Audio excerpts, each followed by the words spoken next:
मोल न लगे कोई मोल न लगे हो। राम नाम बोल तेरा मोल न लगे, मोल न लगे तेरा मोल न लगे। हो राम नाम बोल तेरा मोल न लगे, मोल न लगे तेरा मोल न लगे। हाँ राम नाम बोल तेरा मोल न लगे, मोल न लगे तेरा मोल न लगे। तू नाम प्रभु का सुमिर ले, भव सागर पार तू उतर ले। राम नाम बोल तेरा मोल न लगे, मोल न लगे कोई दाम न लगे। हो राम नाम बोल तेरा मोल न लगे, मोल न लगे तेरा मोल न लगे।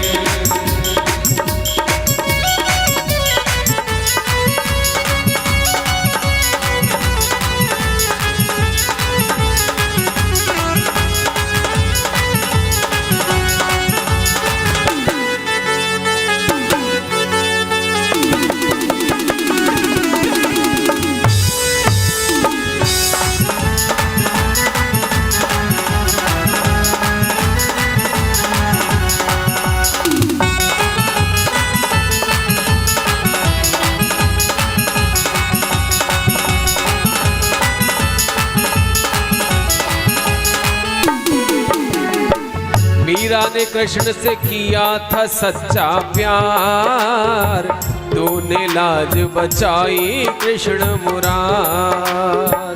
मीरा ने कृष्ण से किया था सच्चा प्यार, तूने लाज बचाई कृष्ण मुरार। हाँ मीरा ने कृष्ण से किया था सच्चा प्यार, तूने लाज बचाई कृष्ण मुरार। मीरा ने कृष्ण से किया था सच्चा प्यार, तूने लाज बचाई कृष्ण मुरार। तो ये जान ले पहचान ले, तू ये जान ले पहचान ले। ओ मीरा भव से तर गई, भव सागर पार वो उतर गई। राम नाम बोल कोई मोल न लगे, मोल न लगे कोई मोल न लगे। हाँ राम नाम बोल कोई मोल न लगे, मोल न लगे कोई मोल न लगे। जय हो।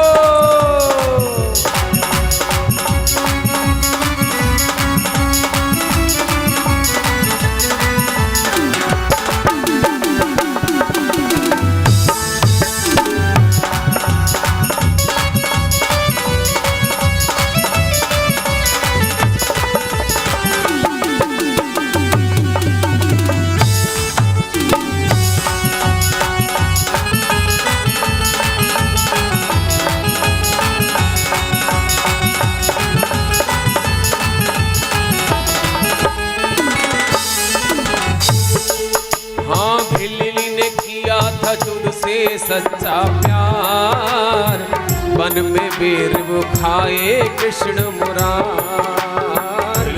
किया था तुमसे सच्चा प्यार, वन में दर्शन करके किया बेड़ा पार। हाँ फिर तुमसे किया था सच्चा प्यार, वन में दर्शन दे के किया बेड़ा पार। ओ शौरी भव से तर गई, वो राम नाम ले उतर गई। राम नाम बोल तेरा मोल न लगे, मोल न लगे कोई मोल न लगे। हाँ राम नाम बोल तेरा मोल न लगे, मोल न लगे तेरा मोल न लगे। तू नाम प्रभु का सुमिर ले, भव सागर पार तू उतर ले। राम नाम बोल तेरा मोल न लगे, मोल न लगे तेरा मोल न लगे। राम नाम बोल तेरा मोल न लगे, मोल न लगे तेरा मोल न लगे। जय हो। राम नाम बोल तेरा मोल न लगे, मोल न लगे तेरा मोल न लगे। हे राम नाम बोल तेरा मोल न लगे, मोल न लगे तेरा मोल न लगे। ओ मोल न लगे तेरा मोल न लगे, मोल न लगे तेरा मोल न लगे। हाँ मोल न लगे कोई मोल न लगे, मोल न लगे कोई मोल न लगे। हाँ मोल न लगे कोई दाम न लगे। श्री रामचंद्र भगवान की जय हो। गंगा जी की महिमा बताई। भगवान वामन का चरणामृत जिसको ब्रह्मा जी ने अपने कमंडल में भर लिया था, और भगीरथ की तपस्या से प्रसन्न होकर के भगवान शंकर के कहने पर ब्रह्मा जी ने गंगा जी को कमंडल से छोड़ा था। गंगा को अभिमान था, मेरे वेग को कौन धारण करेगा, इसलिए भगवान शिव ने अपनी जटाओं में ही गंगा को रोक लिया था। केवल एक धारा छोड़ी थी। पुण्य की तो एक बूंदे काफी होती है। गंगा जी ने 3 रूप बना लिए थे। एक रूप स्वर्ग में रह गया जिसको मंदाकिनी कहते हैं, एक रूप मृत्यु लोक में आया जिसको गंगा कहते हैं, और एक रूप से पाताल लोक में चली गई जिन्हें भोगावती कहा जाता है। इस तरह से संक्षेप में अवतरण की कथा सुनाई। राजा सगर के 60,000 पुत्र कपिल मुनि के श्राप से जल का नष्ट हो गए थे। उनके उद्धार के लिए सगर के पुत्र अंशुमान ने घोर तप किया, वे गंगा को नहीं ला पाए। असमंजस ने घोर तप किया, वो भी गंगा को नहीं ला पाए। अब दिलीप ने घोर तप किया, दिलीप भी नहीं ला पाए। और अंत में दिलीप के पुत्र भगीरथ ने घोर तप किया, वे ही गंगा को लेकर के आए। भगीरथ के नाम पर गंगा का एक नाम भागीरथी भी पड़ा है। बोलिए गंगा मैया की। गंगा जी की ऐसी महिमा है कि सच्चे हृदय से एक बार स्नान कर लिया जाए तो जन्म जन्म के पाप धुल जाते हैं। शास्त्रों में बड़ा महत्व बताया गया गंगा का। आज के टाइम में सफाई अभियान चल रहा है। अभियान कागजों में कितनी बार गंगा सफा हो चुकी है, कितनी बार पैसा इसके लिए घोषित किया जाता है, आज तक तो सफा नहीं हो पाई थी। किंतु अब कोरोना काल में साफ हो गई थी गंगा जी, अपने आप ही स्वतः ही साफ हो गई। जैसी 50 वर्ष पहले थी, बिल्कुल शीतल नीला जल दिखाई देता था, नीचे तक की भी बालू दिखाई देती थी, इतनी साफ हो गई थी। लोगों ने फिर से उसमें मैल मट्टी भर दिया। प्रत्येक व्यक्ति चाहेगा तभी गंगा साफ होंगी। प्रत्येक को संकल्प लेना होगा गंगा जी को साफ करने का। आज के समय में गंगा, गौरी और गाय, इन तीनों पर ही अत्याचार हो रहा है। गाय पे बहुत अत्याचार है। गौ माता जिसमें 33 करोड़ देवता वास करते हैं, जिसके घर में गाय है तो उसे किसी की भी पूजा करने की आवश्यकता नहीं है। गाय की पूजा करो, उससे ही सबकी पूजा सिद्ध हो जाती है। जिसको माँ कहते हो उसको ही घर से निकालते हो। दूध पी लिया, धक्का दे के निकाल दिया, डंडा बजाते हो उस पे, खेतों में जाती है तो किसान मारता है और ऐसे तार लगा दिए हैं कि उनसे घायल हो जाती हैं, जख्म लग जाते हैं, उसमें कीड़े पड़ जाते हैं तो कौआ कुत्ता उनको खाते रहते हैं। ऐसे ब्लेड के तार लगा रखे हैं और लोग धारदार हथियारों से भी उन पर वार कर देते हैं। बेचारे जाएं कहाँ। गौशाला के नाम पर लोग घोटाला करके बैठ गए। गाय की दुर्दशा तो आज भी ऐसी है, पहले भी ऐसी थी। गौ हत्या बंद करने के कानून बनाए जाते हैं परंतु लागू नहीं होते। कहीं लागू हो गए, कहीं नहीं, फिर भी चुपके से गौ हत्या की जाती है। जहां पर गौ हत्या अधिक संख्या में होती है वहीं पर भूचाल, भूकंप, प्रलय होती है और दैवीय आपदा आती है। गुजरात में कच्छ में भूकंप क्यों आया? वहां पर गौ हत्या ज्यादा हुई थी और सबसे ज्यादा फैक्ट्री गौ मांस एक्सपोर्ट करने की गुजरात में ही है। गौ जब दहाड़ती है, जब चीखती है तो उसके वेव्स निकलते हैं, उससे सारी भूमि कांप उठती है, तभी तो भूकंप आते हैं। अब नेपाल में आप देखिए कितने पशुओं को मारा गया था जब भूकंप आया था नेपाल में, परंतु पशुपतिनाथ के मंदिर को कोई क्षति नहीं पहुंची थी। जहां जहां जितना ज्यादा अत्याचार होता है वहीं पर उतना उतना लोगों पर अत्याचार प्रकृति करती है। प्रकृति उससे ज्यादा अत्याचार करती है। परंतु आज के अभिमानी बुलासी जीव थोड़े से धन के लोभ में बड़े से बड़ा पाप करने में भी नहीं चूकते। गाय की रक्षा के लिए ही राम जी ने अवतार लिया था। श्री कृष्ण ने गौ रक्षा के लिए अवतार लिया था और उन्होंने गाय का पालन करके संसार को दिखाया था कि मैंने कैसे गाय को पाला है, मैं संसार को बताऊंगा, मैं चरा के दिखाऊंगा, गौ सेवा करके दिखाऊंगा। मेरी तरह लोग सेवा करें गाय की तो गाय से मोक्ष की प्राप्ति होगी, मुक्ति मिल जाएगी। परंतु आज के समय में बहुत दुख है इस बात का कि गाय पे बहुत अत्याचार हो रहा है। आप संकल्प लें मन में, गाय पालें, घर में सेवा करें गाय की, और याद रखें कभी झूठा भोजन गाय को न खिलाएं। हमने देखा है कि रात का जो बासा कूसा होता है उसे खड़ेरा में भर देते हैं, दाने में जो पात्र होता है खल का, उसे गाय को जाके खिलाते हैं। झूठा खिलाते हैं गौ माता को अपना, झूठा कभी नहीं खिलाना चाहिए गाय को। भैंस को खिलाओ, भैंसा को झोटा को खिलाओ, गाय को थोड़ी खिलाओगे। तो सज्जनों, गौ माता है, माँ को कोई घर से नहीं निकालता,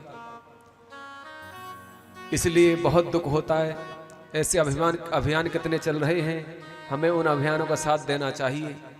हिंदुत्व की रक्षा के लिए गौ सेवा बहुत जरूरी है। प्रथम गाय सेवा है।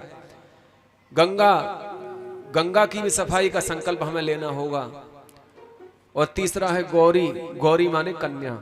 कन्या पे अत्याचार हो रहा है, गर्भ में ही भ्रूण जांच करा करके मरवा डालते हैं। अब ज्यादा समय की बात नहीं है, अब आंकड़े लगाकर देख लेना, पुरुषों की संख्या ज्यादा होगी और लड़कियां कम हो जाएंगी, लड़के ज्यादा हो जाएंगे, लड़कियां कम हो जाएंगी, विवाह की पूर्ति नहीं हो पाएगी। परसेंटेज में बताते हैं कि 1000 लड़कों में माने जाने 900 जन 800 लड़कियां हैं, इतनी कम है। पर औरों का क्या होगा फिर?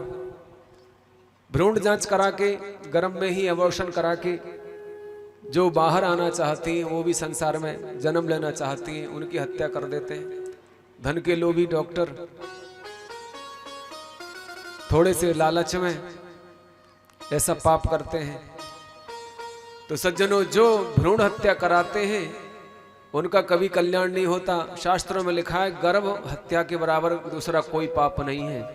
पूतना ने बालकों की हत्या की थी, पूतना बाल घातनी थी। तो जो स्त्रियां अपने बच्चों को गर्भ में ही मरवा डालती हैं, वो पूतना की बड़ी बहन है।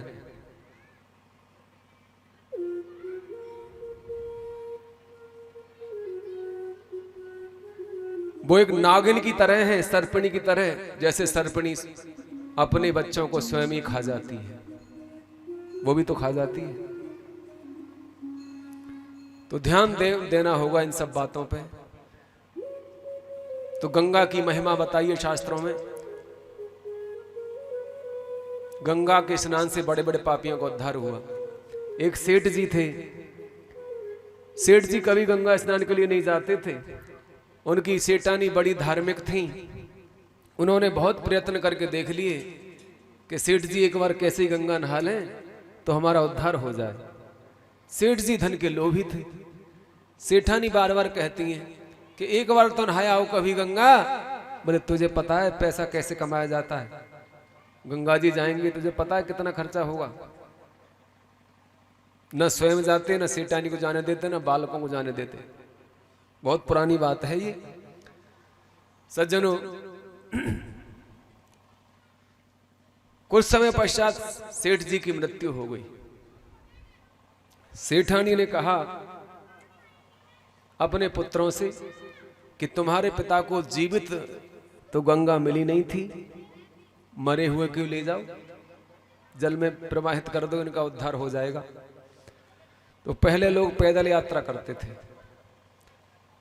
तो सज्जनों, सेठ जी को संदूक में बंद किया और उठनी के ऊपर रख करके 4 बेटे गंगा में प्रवाहित करने ले जा रहे हैं, उनका संस्कार करने के लिए।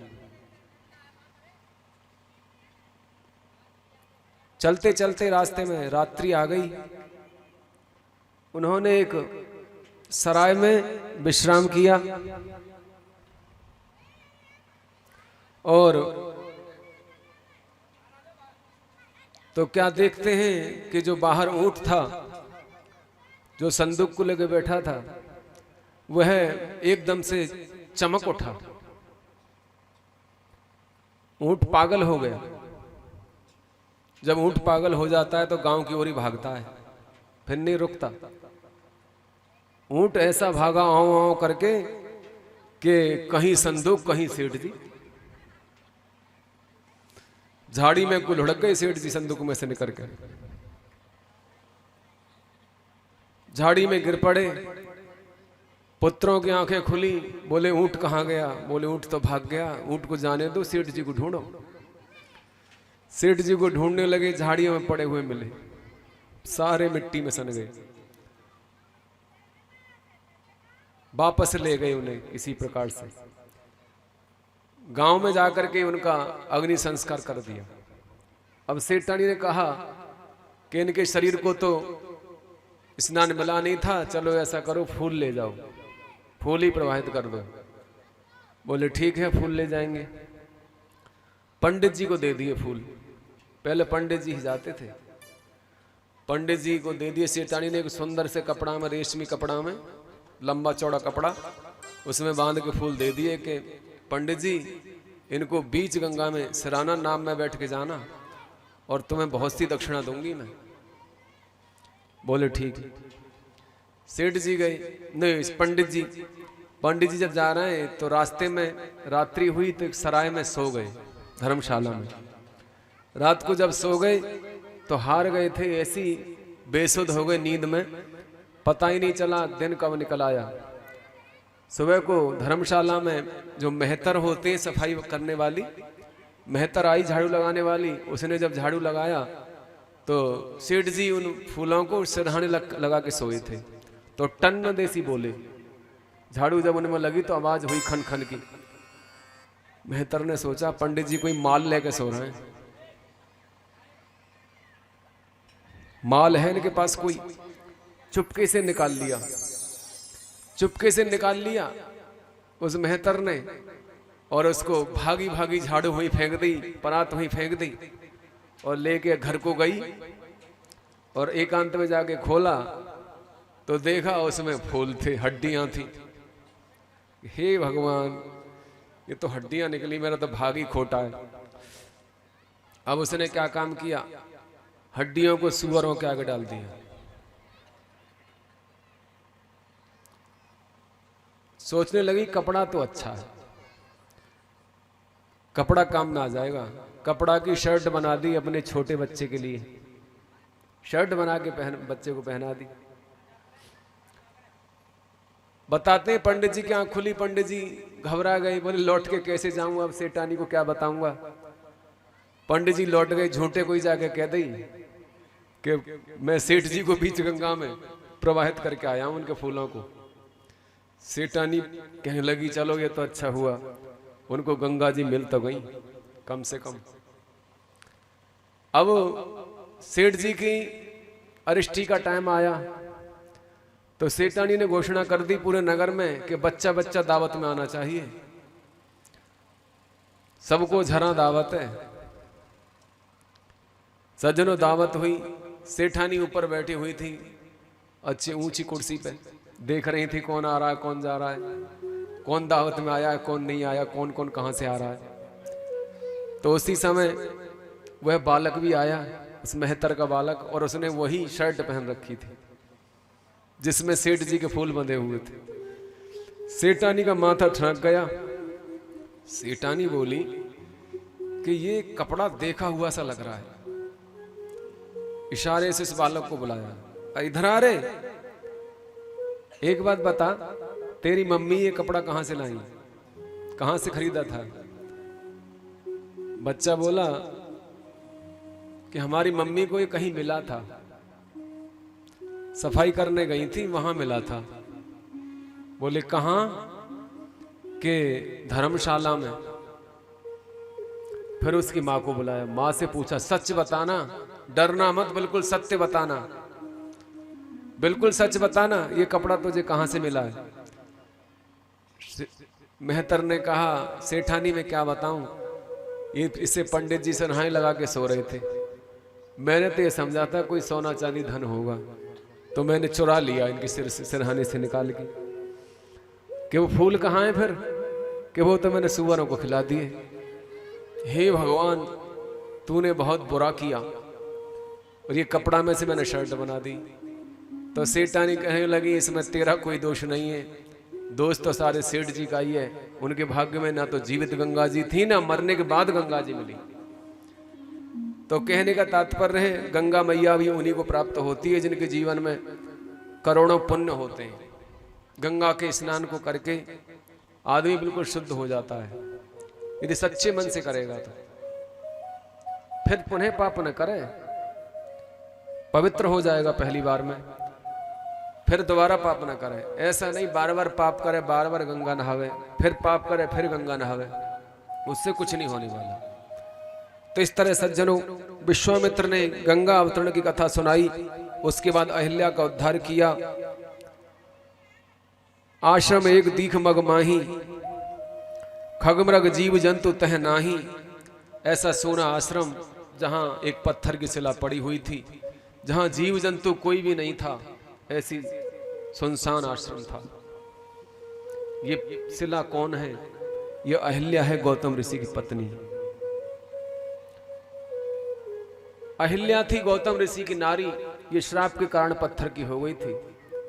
पूर्व में ये ब्रह्मा की कन्या थी, और ब्रह्मा जी ने जब इसका विवाह किया तो ये शर्त रखी थी, जो सबसे पहले त्रिलोकी का चक्कर लगा देगा उसी को मेरी ये कन्या मिलेगी। तो गौतम ऋषि बाल ब्रह्मचारी थे, उन्होंने सालग्राम भगवान की परिक्रमा करके ब्रह्मा जी के मन को जीत लिया था। तो उन्होंने ये अहिल्या गौतम ऋषि को दे दी थी। इस बात को लेकर के इंद्र क्रोधित हो गए थे, उन्हें अच्छा नहीं लगा था, वे अहिल्या पर मोहित थे। यही कारण था कि इंद्र ने और चंद्रमा दोनों ने मिलकर के अहिल्या के साथ छल किया। रात के 12 बजे ही चंद्रमा ने मुर्गा बन करके बाग लगा दी और गौतम ऋषि स्नान करने चले गए, और इधर इंद्र ने गौतम का रूप बना करके अहिल्या के साथ छल किया। इधर गंगा ने सारा वृत्तांत गौतम ऋषि को बता दिया कि अरे गौतम, तुम्हारे घर में छल हो रहा है। गौतम दौड़े दौड़े आए, इंद्र को कुटिया से निकलते हुए देखा तो भीगी हुई धोती मारी, चंद्रमा में मारी भीगी हुई धोती, और चंद्रमा को श्राप दिया कि आज के दिन जो तेरा मुख देखेगा उसको बिना करे का ही पाप लगेगा। उस समय भाद्रपद मास के शुक्ल चतुर्थी की, गणेश चतुर्थी के जो चंद्रमा होते हैं उस दिन दर्शन नहीं करते। भाद्रपद मास के शुक्ल पक्ष के गणेश चतुर्थी जब आती है भादों में, शुक्ल पक्ष में, उस दिन चंद्रमा के दर्शन नहीं करते, क्योंकि ये गौतम ऋषि द्वारा श्रापित हैं। यदि दर्शन कर लिए जाएं तो बिना किए हुए पाप का कलंक लग जाता है। इसलिए कभी दर्शन मत करना भूले से। लोग कर भी लेते हैं, पता भी नहीं है, बहुत से लोगों ने कथा नहीं सुनी, उन्हें पता नहीं, तो उनको राम कथा सुननी चाहिए, तो उनका ही पाप दूर होता है। भागवत कथा के दशम स्कंद का पाठ करना चाहिए, जिसमें भगवान श्री कृष्ण और जाम्बती के विवाह की कथा आती है, दशम स्कंद की। इंद्र को सहस्त्र भग हो जाने का श्राप दे दिया, सहस्त्र भग उसके देह में हो गई। अहिल्या को उद्धार भगवान ने किया। गौतम नारी श्राप बस, उपल देह धरि धीर, चरण कमल रज चाहती, कृपा करो रघुबीर। गुरुजी के कहने पर ही राम जी ने अहिल्या को उद्धार किया। कुछ लोग कहते हैं राम जी ने पैर लगाया था, पैर नहीं लगाया, पैर ऊपर को उठाया, चरण रज चाहती है, पैर लगवाना नहीं चाहती, लात। कोई कहते हैं लात मारी, कैसे मर्यादा पुरुषोत्तम है। बोले भगवान ने तो केवल पैर उठाया, हवा चली, हवा के वेग से धूल के कण उड़ करके अहिल्या के ऊपर गिरे, और उन पद रज से अहिल्या का उद्धार हो गया। अहिल्या कौन है? अहिल्या जड़ है, पत्थर है, माने जड़ बुद्धि जब जीव की हो जाती है तो उसको परमात्मा की ठोकर लग जाए तो उसका चेतन स्वरूप हो जाता है। यह रहस्य कथा का। अहिल्या पति लोक को चली गई। अहिल्या को उद्धार करके भगवान अब जनकपुर में जा रहे हैं। राजा जनक को यह समाचार मिला, राजा जनक उनका स्वागत करने के लिए आए।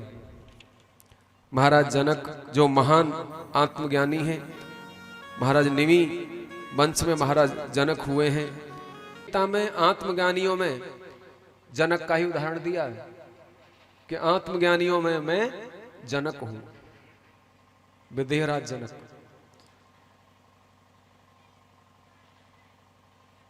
सज्जनों, वशिष्ठ के श्राप से इनका पूर्व में ये जनक जो उपाधि है, ये जनक उपाधि है। इनका नाम क्या था? नाम पता है क्या था? शीरध्वज। और इनके पिता का नाम था वत्सरोमा। ये निमि वंश है। सज्जनों, राजा निमि को श्राप लगा था वशिष्ठ का, तो उनका देह गिर गया था, देह रहित हो गए थे। और निमि ने भी वशिष्ठ को श्राप दे दिया था कि तुम भी देह रहित हो जाओ, क्योंकि वशिष्ठ ने राजा निमि का यज्ञ नहीं कराया था और राजा निमि ने गौतम के द्वारा यज्ञ करा लिया था। इस बात पर गुरुजी क्रोधित हो गए थे, तो श्रापा श्रापी आपस में हो गई थी। वशिष्ठ ने तो दूसरा देह ले लिया था, मित्र और वरुण देवता के द्वारा उर्वशी के गर्भ से पुनः जन्म ले लिया था, परंतु निमि ने पुनः जन्म नहीं लिया। निमि ने तो मनुष्यों के पलकों में वास मांगा। ये जो पलक होते हैं ना, इसमें राजा निमि ने वास मांगा। ये पलकें अपने आप झुक जाती है शर्म से, तो राजा निमि ही पलकों को झुका देते हैं। झुक जाती है ना, कोई काम देखते हैं ऐसा तो स्वतः ही झुक जाते हैं पलक। ऐसी पुराणों में कथा मिलती है। इनके देह का मंथन किया था, जैसे बैन के शरीर का मंथन किया था भागवत में, उससे जो बालक हुआ वह मिथि कहलाया, वही जनक कहलाया। तो ये उपाधि चली आ रही है। द्वापर में भी जनक हुए थे, जिनके यहाँ भगवान श्री कृष्ण भी गए हैं। बोले गोविंद भगवान की। इस तरह से महाराज जनक ले गए राम और लक्ष्मण को, और जनकपुर में सुंदर उपवन में एक बाटका है, महल बना हुआ है, वहां पर निवास कराया। अब सज्जनों, विवाह का समय आ रहा है, समय थोड़ा है, ध्यान से कथा सुने। रात्रि में श्री राम और लक्ष्मण ने गुरु जी की सेवा की। पहले तो परिचय हुआ है। जब जनक प्रथम बार मिले विश्वामित्र से और राम और लक्ष्मण को जब देखा, तो महाराज जनक देहभान भूल गए देहभान, स्वयं अपने को भूल गए। जिनका भूल करके भी मन विषयों में नहीं जाता, किसी पुरुष की ओर नहीं जाता परमात्मा के सिवाय, आज उनका मन विचलित हो रहा है, परंतु अंदर से सावधान है। बाबा तुलसीदास कहते हैं कि जब जनक जी ने राम के रूप को देखा तो आश्चर्य में पड़ गए। कहते हैं, हो मूरति मधुर मनोहर देखी, भयउ विदेह विसेखी। सिया राम जय जय राम, राम सिया राम जय जय राम।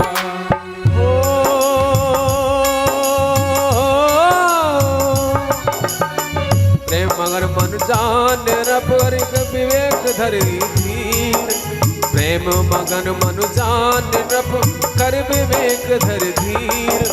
बोले उन बदनाय सिर गद गद गिरा गंभीर। हो कहाओ नाथ सुंदर तो बालक, मुनि कुल तिलक नृप कुल पालक। राम सिया राम जय जय राम, राम सिया राम जय जय राम। ओ ब्रह्म जो निगम नेत कहीं गावा, उभय भेष धर की सोइयावा। राम सिया राम जय जय तेरे राम, राम सिया राम जय जय राम। ओ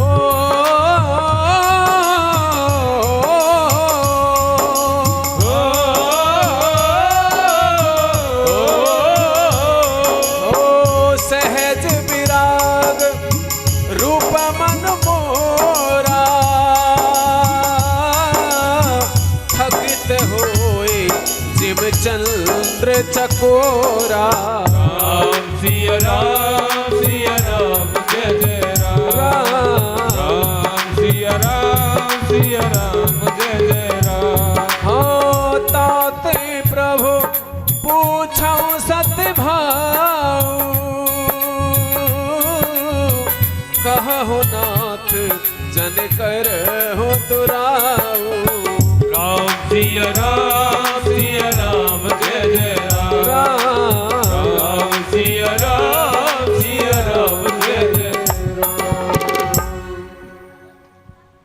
जनक जी की ऐसी दशा हो गई, जिनका मन भूल करके विषयों की ओर नहीं जाता। आज परमात्मा श्री राम ने उनको खींच लिया। उनको ऐसे लगा जैसे कि ये ब्रह्म है, ये ब्रह्म ही दो रूप बना करके आ गया है। मूरत मधुर मनोहर देखी।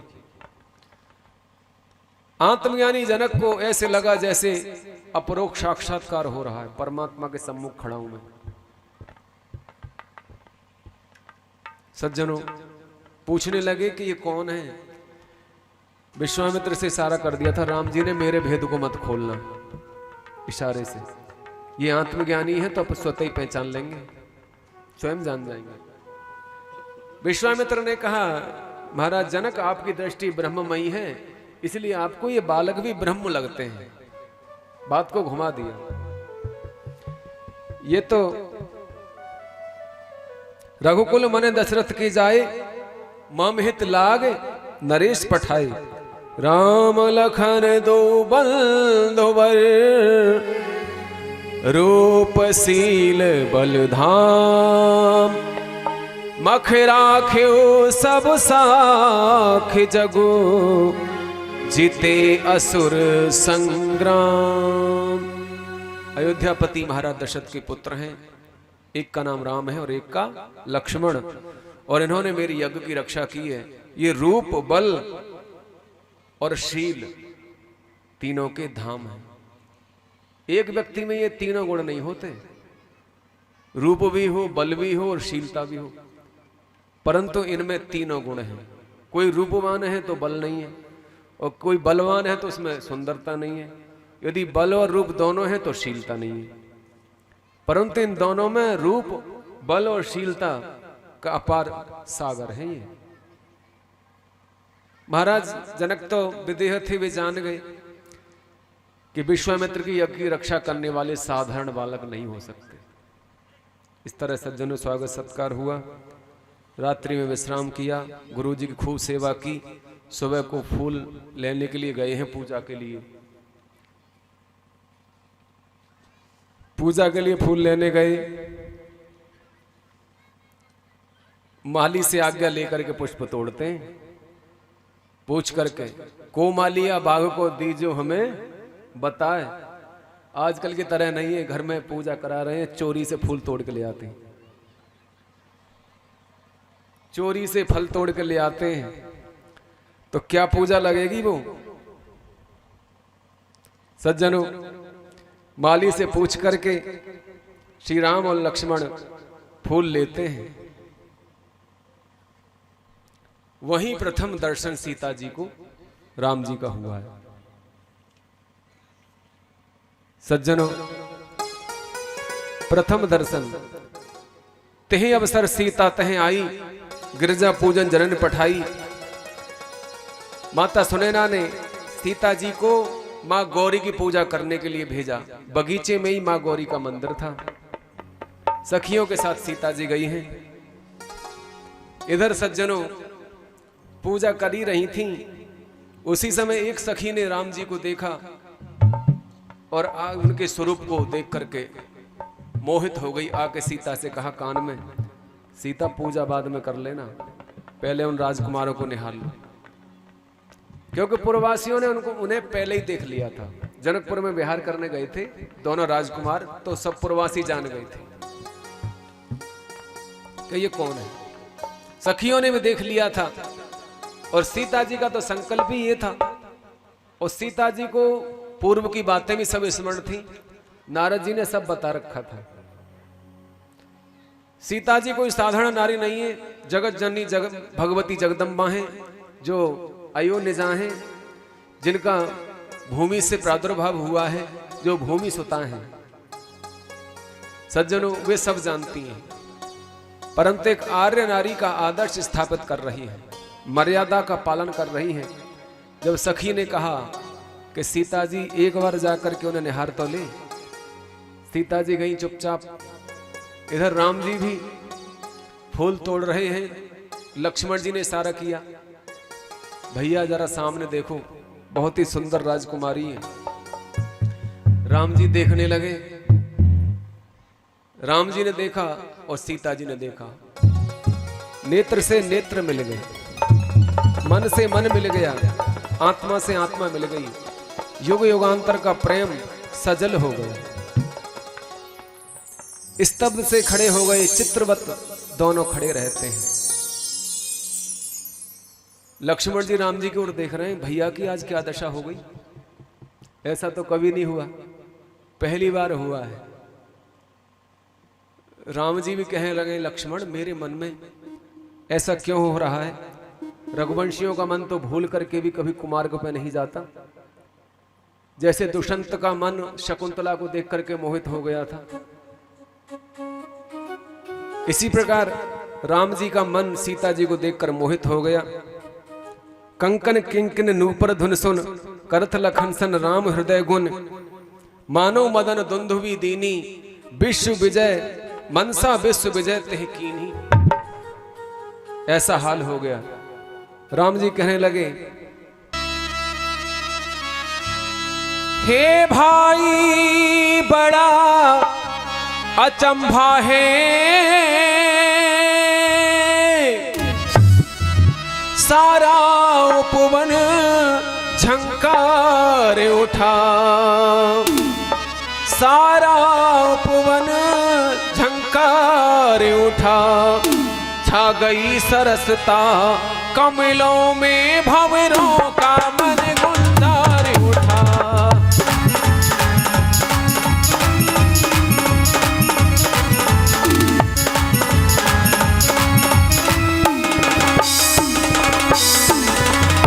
और भैया लक्ष्मण इन सुंदर बचनों को सुनकर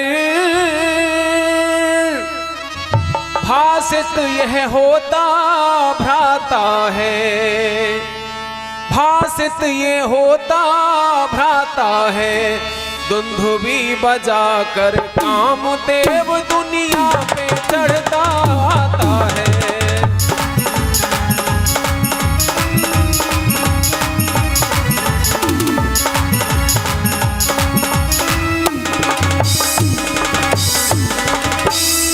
संयमी शांत मेरा स्वभाव, रह रह कर आज मचलता है, रह रह कर आज मचलता है, जिन कान वो जिस मन ने सदा नारियों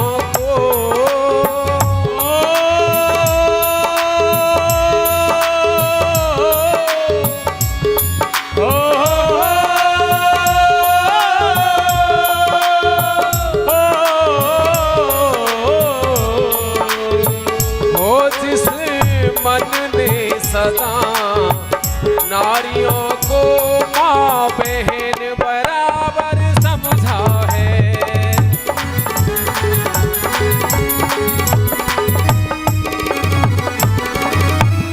जिन कानों ने उपदेश सुने उनके अब ढंग निराले हैं।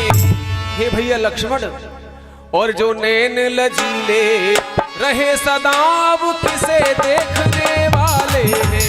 नैन लजीले रहे सदाब किसे देखने वाले हैं।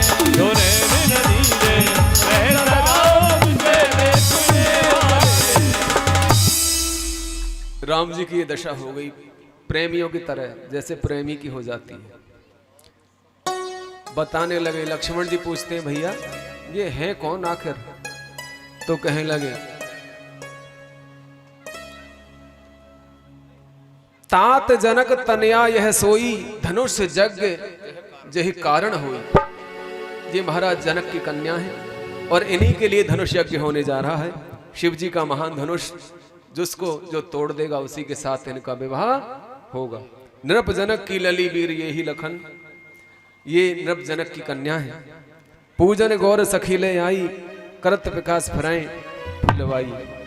अब तो सीता जी ने भी दर्शन कर लिया, दौड़ी दौड़ी माँ भगवती के मंदिर में गई, बार बार माँ से प्रार्थना कर रही हैं। जय गिरवर गिरिराज किशोरी, जय महेश मुख चंद्र चकोरी, जय गज बदन सडानन माता, जगत जनन दामन दुत दाता, नहे कछु आद मध्य अवसाना, महिमा तुम्हारा अमित प्रभाव वेद नहीं जाना। माँ से प्रार्थना कर रही है। मन जाहे राचो मिलय, सोवर सहज सुंदर सामरो, करुणा निधन सुजानशील, स्नेहु जानत रावरो। सुन सिय सत्य आशीष हमारी, पूजी है मन कामना तुम्हारी। आशीर्वाद दे दिया, वरदान दिया कि तेरी इच्छा पूरी होगी पुत्री। बिने प्रेम बस भई भवानी, खसी माल मूरत मुस्कानी। माता जी के गले से माला निकल गई और सीता जी की गोद में गिर पड़ी। ये आशीर्वाद था पार्वती का। पार्वती का ही तो मंदिर था। थोड़ा समय ज्यादा लगेगा, देवियों से प्रार्थना है, थोड़ा आज 15-20 मिनट फालतू लग जाएंगे, बैठे रहना। सज्जनों, लोग घड़ी पे ध्यान देते हैं ना। तो माता पार्वती गले से माला निकल के आशीर्वाद के रूप में गोद में गिर पड़ी। बोले गोद में ही क्यों गिरी, गले में क्यों नहीं गिरी? आशीर्वाद की माला तो गले में भी डाल देते हैं, गोद में गिरी। पार्वती बहुत सावधान है कि इस बार गलती नहीं होनी चाहिए, पहले गलती हो गई थी। राम जी को देख के मोह हो गया था, इस बार यदि माला मैंने गले में डाल दी तो राम जी तो उनके हृदय में बैठे, माला उनके गले में पड़ेगी जाके। देखिए कितनी गहराई की बात है ये। सीता जी के हृदय में राम जी रहते हैं। पार्वती देवी सोच रही हैं कि यदि माला मैंने इनके गले में डाल दी तो राम जी की पड़ेगी, इसलिए गोद में डाली। खसी माल मूरत मुस्कानी, खसी माल पत्थर की माला बनी हुई थी। वैसे मूर्ति का मुस्कुराना अपशगुन माना जाता है, परंतु यहाँ मूर्ति मुस्कुराई नहीं है, माने माला नहीं खिसकी, मूर्ति मुस्काई है। वो खसी माल पत्थर की बनी हुई है। पत्थर भी कई प्रकार का होता है जिनसे मूर्तियां बनती हैं। तो ये विनय प्रेम है और पूज्य मन कामना तुम्हारी, सुनसी सत्य असीस हमारी। एह भांति गौर असीस सुनसी सेहत ही हर्षित अली, तुलसी भवानी पूज पुन पुन मुदित मन मंदिर चली। जान गौर अनुकूल सिय ही हर्ष न जाई कहे, मंजुल मंगल मूल बाम अंग फरकन लगे। अब पूरी योजना बन गई, अब बस धनुष तोड़ने की कसर रह गई है। अब तोड़वाए देते हैं, क्या देर लगती है? आराम से तुड़वा लो, कोई बात ना, 8 बजे तक। जय हो श्री रामचंद्र भगवान की जय हो। सज्जन और देवियों, प्रभु के चरणों को सीता जी हृदय में बसा करके राजमहल को आ गई। इधर राम जी भी नेत्रों में जानकी जी की छवि को बसा कर आ जाते हैं, जो साक्षात लक्ष्मी हैं और राम जी साक्षात विष्णु हैं। लक्ष्मी तो विष्णु को ही प्राप्त होती है, नारायण को ही प्राप्त होती हैं। अब सज्जनों, अगले दिन प्रातः है रंगभूमि में धनुष को सजाया गया। ये बड़ा दिव्य धनुष था, भगवान शंकर का था, परशुराम जी से लेकर के आए थे। परशुराम जी ने ये धनुष जनक को आके दिया था। इस विषय में अनेकों कथाएं मिलती हैं। सीता जी ने एक बार इसको उठाकर उन्हें सफाई कर रही थी सीता जी, तो वहाँ कूड़ा हो गया था, तो सीता जी ने बालपन में इसे उठा के एक स्थान पर रख दिया था। तब से जनक जान गए थे कि मेरी पुत्री कोई साधारण पुत्री नहीं है। तब से प्रतिज्ञा मन में कर ली थी कि जो भी इस धनुष को तोड़ेगा उसी के साथ मेरी कन्या का विवाह होगा।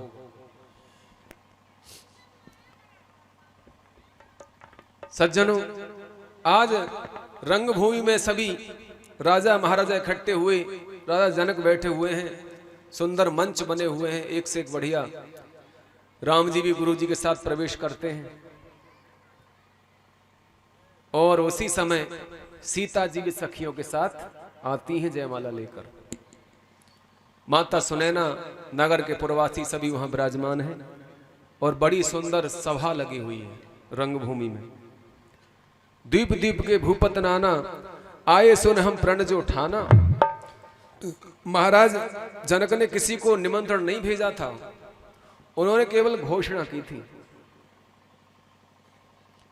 घोषणा की थी कि जो भी भगवान शिव के महान धनुष को तोड़ेगा उसी के साथ हमारी कन्या सीता का विवाह होगा। निमंत्रण किसी को नहीं दिया। तो सीता जी को पाने के लिए राक्षस लोग भी वहां आए हुए हैं, भेष बदल बदल के।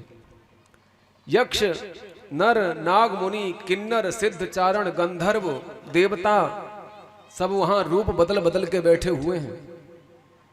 रावण और बाणासुर भी आए थे। रावण बाण छुआ नहीं चापा, बाणासुर ने और रावण ने धनुष को छुआ नहीं था। तुलसी कृत रामायण इस बात को कहती है। रावण ने और बाणासुर ने धनुष को छुआ नहीं था, क्योंकि रावण जानता है कि ये मेरे गुरु का धनुष है, और रावण ये भी जानता है कि मुझसे उठेगा नहीं। और रावण ये भी जानता था यदि मैंने उठाने का प्रयास भी किया तो परशुराम का मैं भांजन बन जाऊंगा। परशुराम मुझे जीवित नहीं छोड़ेंगे, क्योंकि भी उनका धनुष है। क्योंकि परशुराम ने पहले ही कह दिया था, रावण तू धनुष से दूर रहना, नहीं तो मेरा फरसा तेरी गर्दन पे चलेगा। तो डरता था रावण।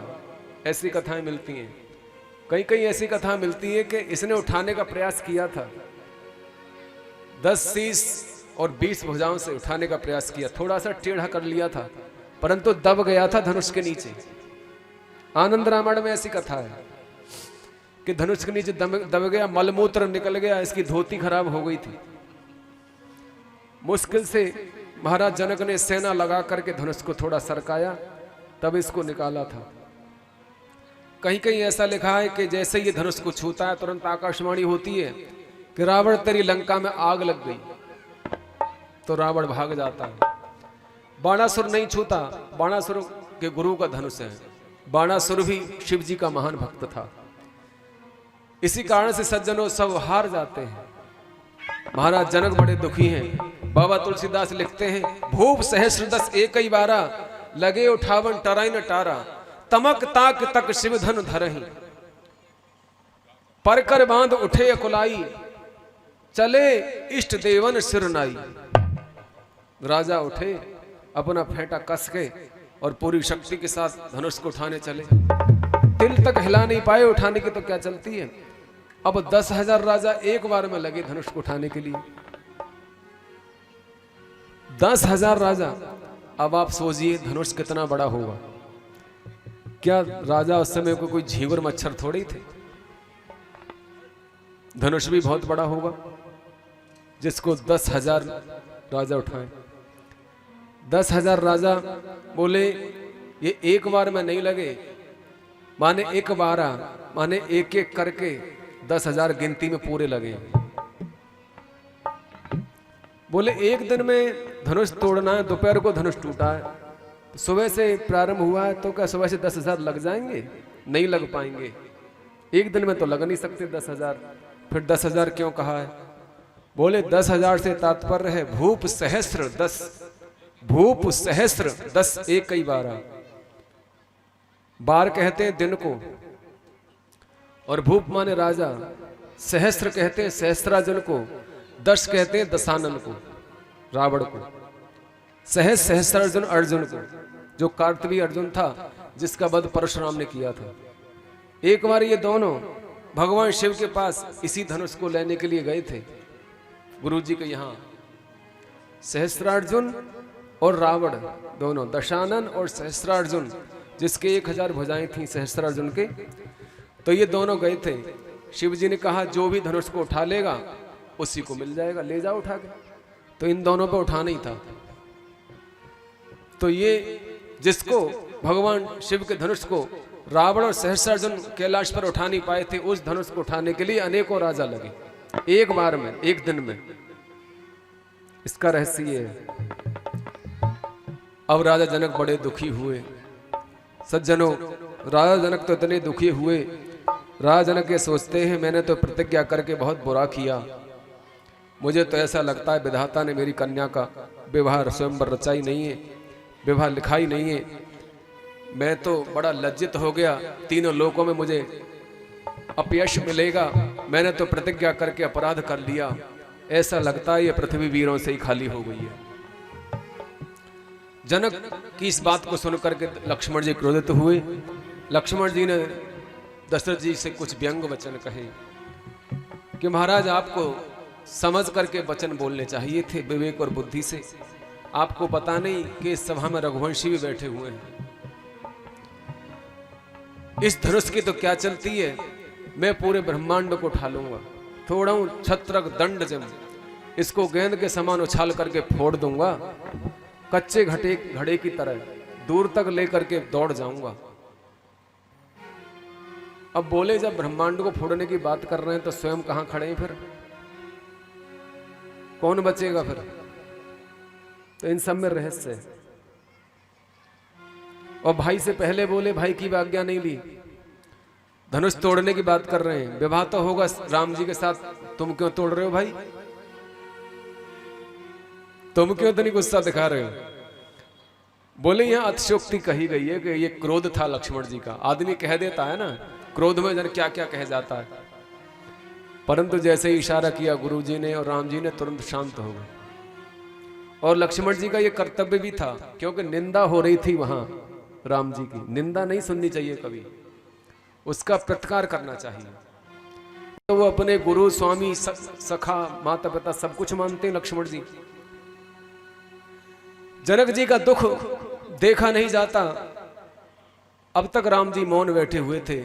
गुरु जी ने आदेश किया कि हे राम उठो, विश्वामित्र समय शुभ जानी, बोले अति स्नेह में बानी, उठो राम भंजऊ यह चापा, मेटहु तात जनक संतापा। हे राम उठो। अब देखो कोई भी मुहूर्त से पहले काम नहीं होता, वह मुहूर्त आया नहीं था जिसमें धनुष टूटना था। इस बात को कोई नहीं जानता था, विश्वामित्र ही जानते थे, इसलिए चुप बैठे रहे।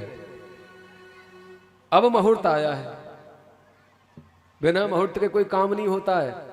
राम जी से कहा राम उठो और इस धनुष को तोड़ो, जनक के संताप को दूर करो। एक कारण और भी है, राजा लोग क्यों नहीं तोड़ पाए? परकर बांध उठे अकुलाई, चले इष्ट देवन शरणाई। बोले परकर बांध करके अकुला कर उठे, तो अकुलाहट में गुरुजी को याद करना भूल गए। इष्ट देवताओं को तो याद किया, अपने अपने इष्टों को, परंतु गुरुजी को याद नहीं किया, इसलिए धनुष को नहीं उठा पाए। किंतु राम जी ने गुरुहे प्रणाम मन ही मन कीना, पहले उन्होंने गुरुजी को प्रणाम किया है। कौन से गुरुजी को? वशिष्ठ जी को। उनके गुरु तो वशिष्ठ जी हैं। शस्त्र गुरु विश्वामित्र हैं। विश्वामित्र को प्रणाम किया है बाद में, और फिर खेल खेल में ही उस धनुष को उठा लिया। अत लाघव धनास उठाए धनु लीना, अत लाघव उठाए धनु लीना। इतनी शीघ्रता से धनुष को उठाया कि लेत चढ़ावत खेचत गाढ़े, काहू ने लखा देख सब ठाड़े। किसी को दिखाई नहीं पड़ा कब उठाया और कब उस पर प्रत्यंचा चढ़ा करके डोरी को खींच दिया, तोड़ दिया धनुष को। बोल सियावर रामचंद्र भगवान की जय, बोल उमापति महादेव की जय हो, पवन सुत हनुमान की जय हो। प्रभु दो चाप खंड महे डारे, भयो भवन धुन घोर कठोरा। चारों तरफ आवाज हुई, बड़ी भयंकर आवाज हुई। परशुराम का चित्त डोल गया। महेंद्रगिरी पर्वत पर परशुराम थे, मानो तैयार ही बैठे थे कि कब धनुष की आवाज आए और कब मैं यहां से चलूं। वायु के वेग से फटसा लेके दौड़े। आधम के राजा जनक के यहां इतने क्रोध में थे, इतने क्रोध में थे जैसे कि खून की नदियां बहा देंगे। सतानंद आए, विश्वामित्र आके मिले, आगे राम लक्ष्मण जी को कर दिया, सीता जी को भी कर दिया आगे लाके। सारा परिचय दिया। जनक ने कहा कि मैं हुश्रमा का पुत्र सिरध्वज जनक आपके चरणों में प्रणाम करता हूं। परशुराम की आंखें बड़ी क्रोध में थी। बोले कहा जनक ये भीड़ भाड़ सी क्यों हो रही है? बोले महाराज मैंने अपनी बेटी का स्वयंवर रचा है और महान शिव के धनुष को तोड़वाया है। बोले किसने तोड़ा है? जिसने भी शिव के धनुष को तोड़ा है वह सहस्रबाहु के समान मेरा शत्रु है। जरा उसे मुझे दिखा तो सही, मैं भी तो देखूं।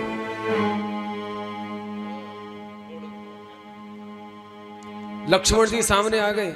लक्ष्मण जी कहने लगे इस पुराने धनुष पे इतने क्रोधित क्यों होते हो ब्राह्मण? बहुधन ही तोरे लड़काई, कबहू न त्रिस कीन गुसाई।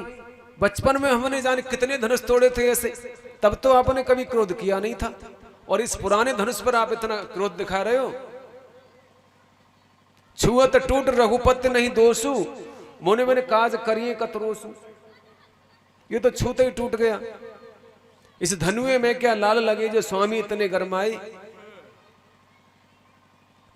सज्जनों, परशुराम बड़े क्रोधित हुए। ये प्रसंग तो बहुत लंबा है लक्ष्मण परशुराम संवाद का, परंतु संक्षिप्त में आप ये समझ लीजिए कि राम जी ने और गुरुजी विश्वामित्र ने उनको प्रसन्न कर लिया।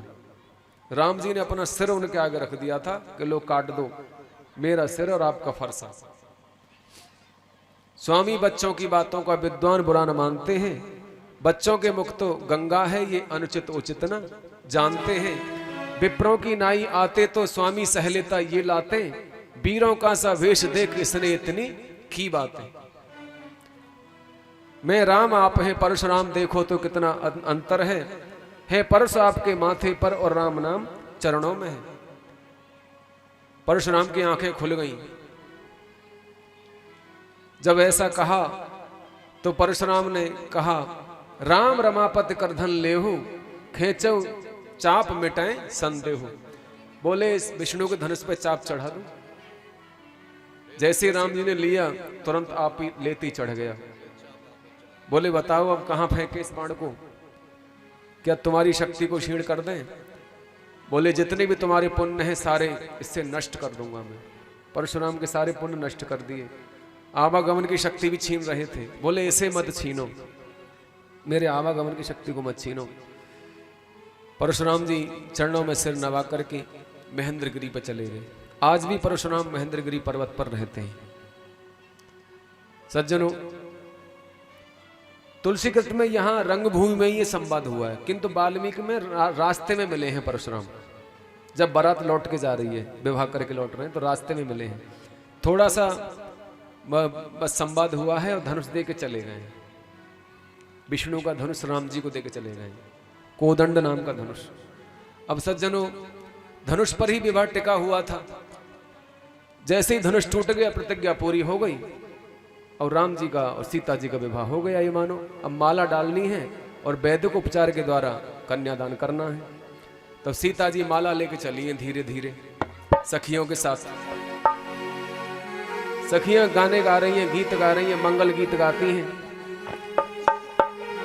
गावे छवि अवलोक सहेली, झुक जाइयो तनक रघुवीर लली मेरी छोटी सी। राम जी की लंबाई ज्यादा है, सीता जी की लंबाई कम थी। अब माला कैसे डालें? टिकटॉक पे जो वीडियो आते हैं ऐसे तो होता नहीं वहां।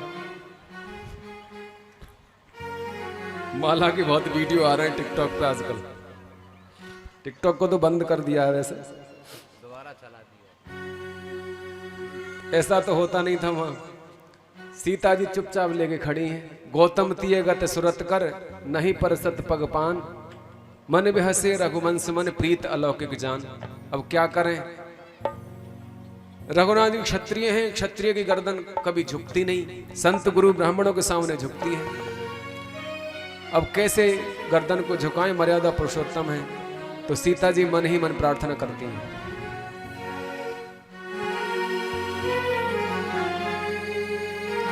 चुपचाप खड़ी सीता बरमाला पहनाने को, चुपचाप खड़ी सीता बरमाला पहनाने को, सिर से खिसकी मणिभा शोभा बन जाने को, चुपचाप खड़ी सीता जयमाला पहनाने को, चुपचाप खड़ी सीता बरमाला पहनाने को, सिर से किसकी मड़वा शोभा बन जाने को, खड़ी सीता जयमाला पहना ले गो।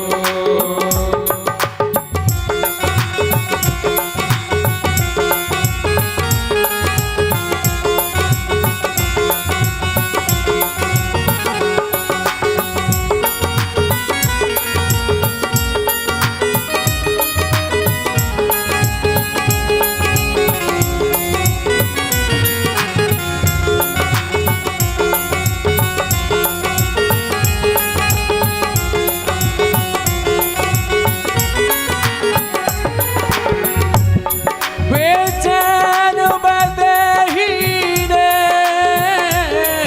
श्री राम और देखा। बेचैन बदेही श्री राम और देखा। हो नैनों से नैन मिले जैसे चंद्र चकोर देखा। नैनों से नैन मिले जैसे चंद्र चकोर देखा। हो आँखों से करी प्रार्थना थोड़ा झुक जाने को। चुपचाप खड़ी सीता जयमाला पहनाने को। चुपचाप खड़ी सीता जयमाला पहनाने को।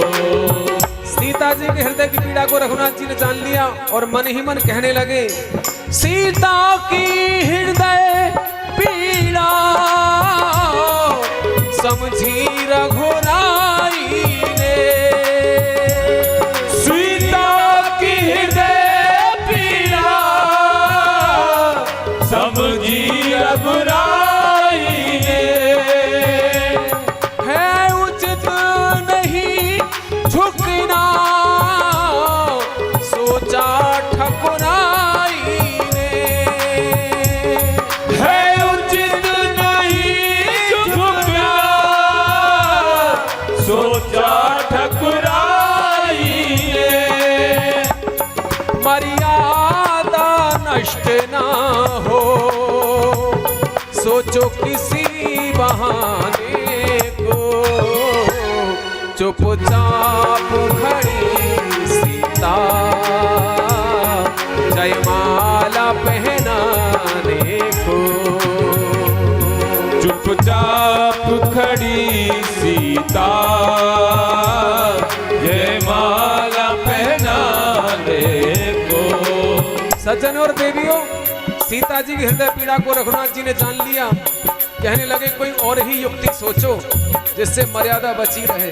तो लक्ष्मण जी की ओर जानकी जी देखती हैं और आंखों से इशारा कर रही हैं, मानो ये कहती हैं, लखन आप तो शेषावतार हो, सारी पृथ्वी का भार उठाते हो, थोड़ी सी भूमि उठा दो जिससे मैं ऊंची हो जाऊं।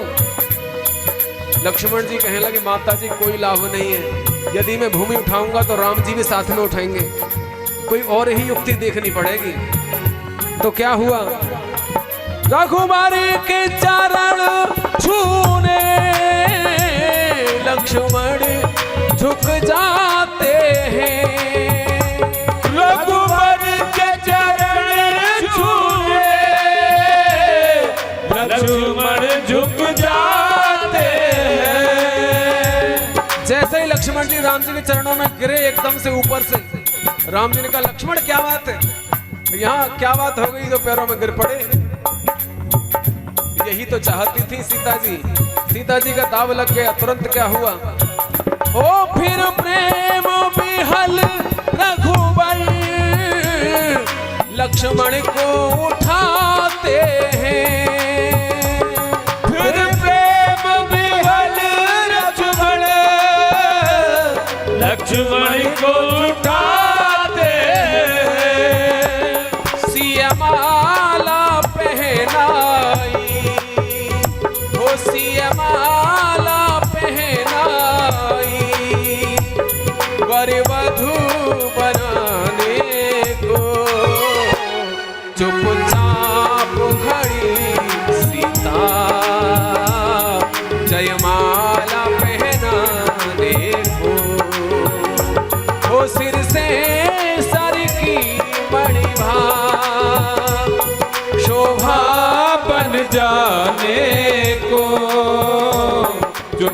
चुपचाप खड़ी सीता जयमाला पहनाने को, चुपचाप खड़ी सीता जयमाला पहनाने को। सियावर रामचंद्र भगवान की जय हो। धनुष टूटते ही विवाह हो गया, परंतु राम जी ने कह दिया मैं सीता को स्वीकार नहीं करूंगा जब तक मेरे पिता की आज्ञा नहीं होगी। पिता की आज्ञा जब तक नहीं होगी मैं पाणिघेट संस्कार नहीं करूंगा। महाराज जनक ने तुरंत अयोध्या को सेवक भेजे, दशरथ जी के पास निमंत्रण पहुंचा और दशरथ जी जो है बारात लेकर के और अपने पुत्र भरत और शत्रुघ्न को लेकर के आए हैं और वैदिक रीति से विवाह संस्कार हुआ। राम जी के साथ सीता जी का विवाह हुआ और भरत जी के साथ बताओ मांडवी।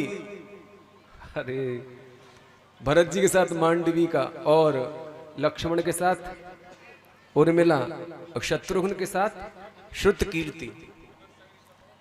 इस तरह से चारों भाइयों का विवाह संस्कार हुआ। वैदिक रीति से ब्राह्मणों ने वेद मंत्र उच्चारे, 4 मंडप बनाई गई, पिता की आज्ञा से कन्यादान हुआ है। सज्जनों कन्यादान की रीति जो करना चाहें, पहले यजमान है आज के कौन है? पंडित जी जहाँ कहीं भी हो तुरंत आ जाएं और पूजा करवाएं यजमानों के द्वारा और धीरे धीरे सभी पूजन कर लें। 10 मिनट का टाइम है, तब तक मैं एक गीत गा देता हूँ बधाई। बोलिए श्याम रामचंद्र भगवान की जय हो। मेरो चटक मटक को ठाकुरी सीता के मन को भायो री। मेरो चटक मटक को ठाकुरी सीता के मन को भाय गयो रे। मेरो चटक मटक को ठाकुरी सीता के मन को भायो री। मेरो चटक मटक को ठाकुरी सीता के मन को भाय गयो। जय हो।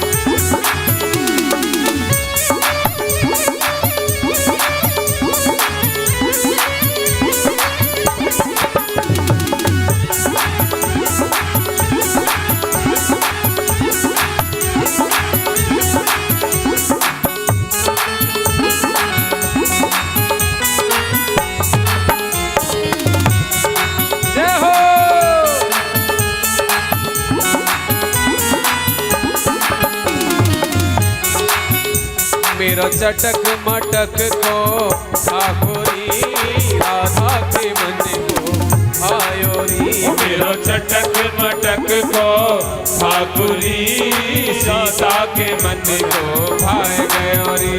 हर श्याम रूप अति सुंदर लागे, राम रूप अति सुंदर लागे। रतन आभूषण तन पे साजे, रतन आभूषण तन पे साजे। हरे राम रूप अति सुंदर लागे, राम रूप अति सुंदर लागे।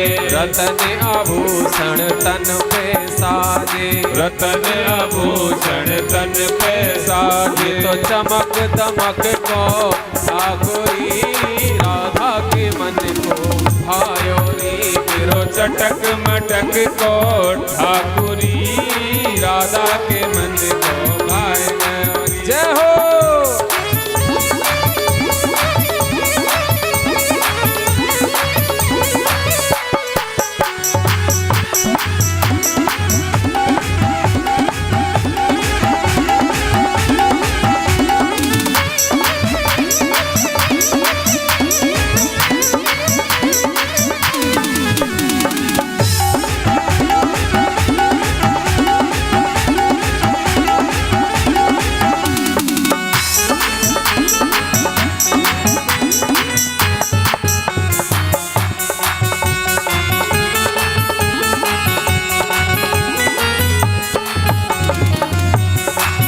अरे झीको तोड़े मटकी फोड़ी, झीको तोड़े मटकी फोड़ी। अरे करे कन्हैया जोरा जोरी, करे कन्हैया जोरा जोरी। अरे झीको तोड़ो मटकी फोड़ी, झीको तोड़ो मटकी फोड़ी। अरे करे कन्हैया माखन चोरी, करे कन्हैया माखन चोरी। ये तो लटक पटक को ठाकुरी राधा के मन को भायोरी। मेरो चटक मटक को ठाकुरी राधा के मन को भाय गयो। जय हो।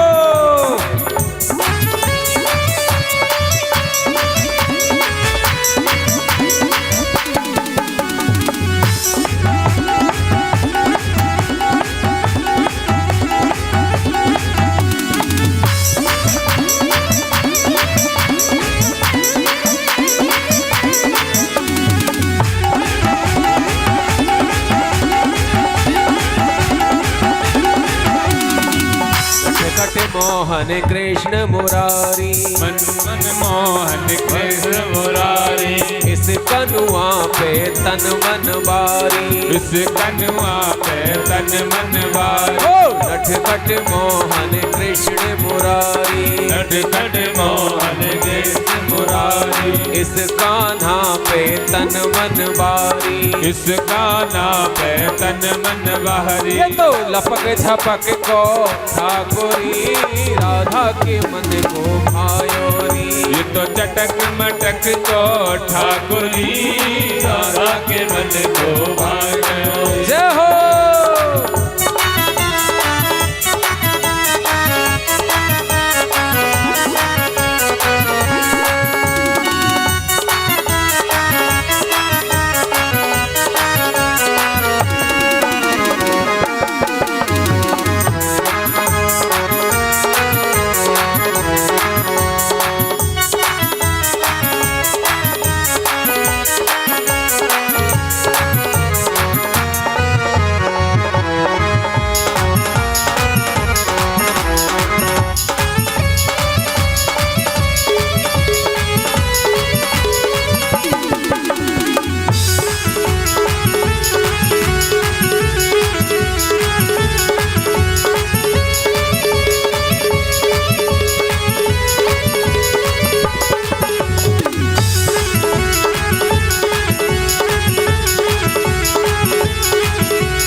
कहे सखी ये कुंज बिहारी, कहे सखी ये कुंज बिहारी। अरे लीला करते न्यारी न्यारी, लीला करते न्यारी न्यारी। अरे कहे सखी ये कुंज बिहारी, कहे सखी ये कुंज बिहारी। अरे लीला करते न्यारी न्यारी, लीला करते न्यारी न्यारी। ये तो ठुमक ठुमक को ठाकुरी राधा के मन को भायोरी। ये तो ठुमक ठुमक को ठाकुरी सीता के मन को भाय गयो। जय हो।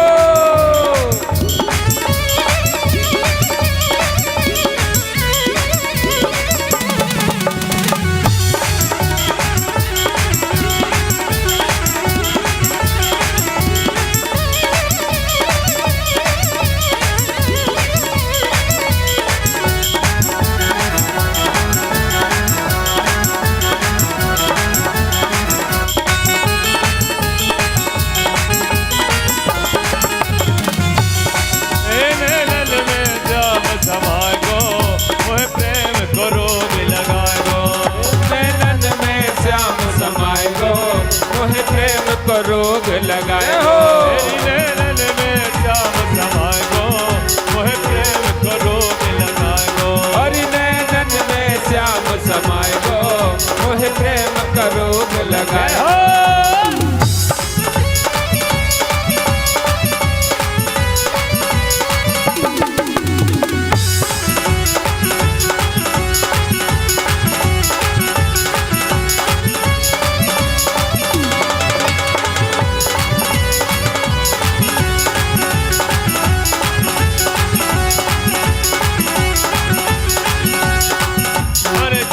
श्याम तेरे अधरन पे, मर जाऊंगी श्याम तेरी नटकन पे, श्याम तेरी अटकन पे, मर जाऊंगी श्याम तेरी अटकन पे, मर जाऊंगी श्याम तेरे अधरन पे, मर जाऊंगी श्याम तेरे अधरन पे। मेरी वो तो मेरी वो तो मेरी वो तो मधुर मस्ताएगो, ओए प्रेम को रोग लगाएगो, वो नैनन में श्याम समाएगो, वो प्रेम का रोग लगाएगो।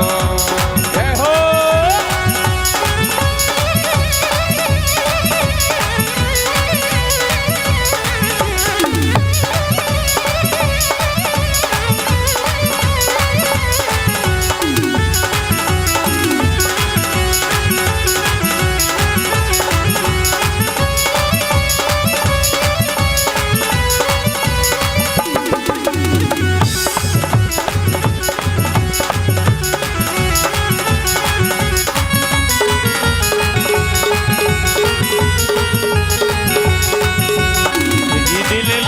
मुरलिया वारो, जी दिल ले गो मुरलिया वारो, जी दिल ले गो मुरलिया वारो, जी दिल ले गो मुरलिया वारो, मुरलिया वारो बसुरिया वारो, मुरलिया वारो बसुरिया वारो, मुरलिया वारो बसुरिया वारो, मुरलिया वारो बसुरिया वारो।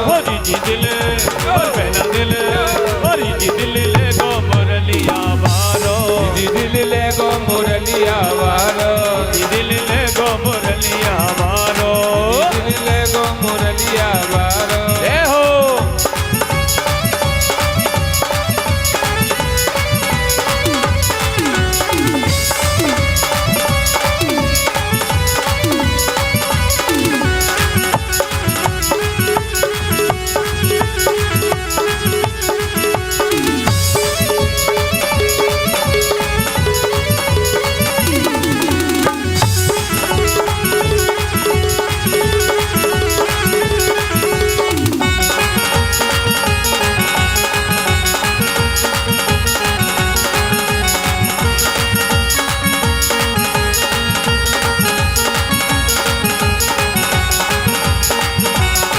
मुरलिया वारो, दिल ले गो मुरलिया वारो, गाना हमने बुलायो न है आयो, गाना हमने बुलायो नहीं आयो, रसिया हमने बुलायो न है आयो, सिया हमने बुलायो नहीं आयो। सारी सारी रात मैंने रोए रोए काटी रे, रोए रोए काटी रे, रोए रोए काटी, कारी कारी रात मैंने रोए रोए काटी, मैंने रोए रोए काटी। एक तरस नहीं आयो, गाना हमने बुलायो न आयो, गाना हमने बुलायो नहीं आयो, गाना हमने बुलायो न है आयो। गाना हमने बुलायो। बोलिए श्री रामचंद्र भगवान की जय हो, वृंदावन बिहारी लाल की जय हो।